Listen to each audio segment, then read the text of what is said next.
told you, God is a mysterious bastard. I told you that I wasn't mad and I wasn't actually accusing anybody of actually stealing my vape pen. The girl at the counter found it. She runs back here and she hands it to me and she touches me on the shoulder and she says, I found it. It wasn't that they had hidden it. It was that they put it in the manager's box and she didn't tell anybody. She actually called last night's manager. She goes, man, if I didn't find it, I was so bummed. I knew that you couldn't replace that. I was going to buy you one myself. You really didn't need to do that. And I was honest with her. I told her I was just going to sit here and cry all day because I was so disappointed in myself for letting myself lose that. I was just going to sit here and cry all day. She touched my shoulder. That's the only human being that's touched me since September.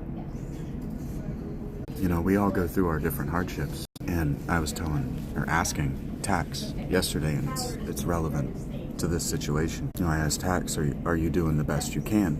And if you're doing the best you can, then that's the best you can do. And if that's the best you can do, all we can do is accept that. And we can encourage you to be better, but if we don't do anything to help you, that's not our best. I've been doing my very best to try to manage all of my stuff. And I made a minor mistake yesterday and I forgot to charge my pen during the day, so I had it charging for the last half hour I was here. And then 15 minutes into that half hour, I got anxious about not wanting to be here anymore and I just left it plugged in, forgot about it because I did my routine differently. And I was really beating myself up that that's not my best, that I could do better than that. But it is my best.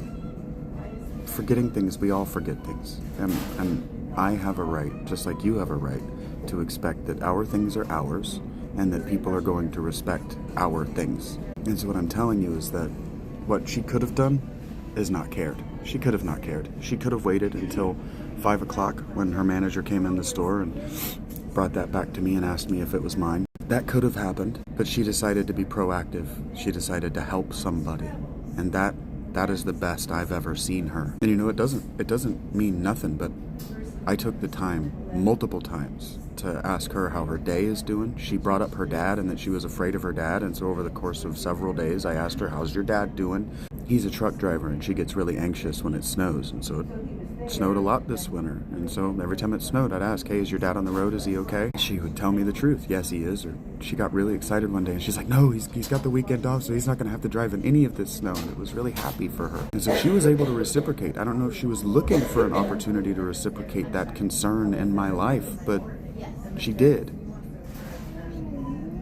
And that made me feel human. And so it's just weed to you. It's just a drug that makes me worse. You know, it puts me in a position to have withdrawal, and I'm attached to it, so I'm going to cry when I don't have it. But I told her the truth. I was just going to sit here and cry. I've been sitting here and crying, and she put her hand on me. And that's nice.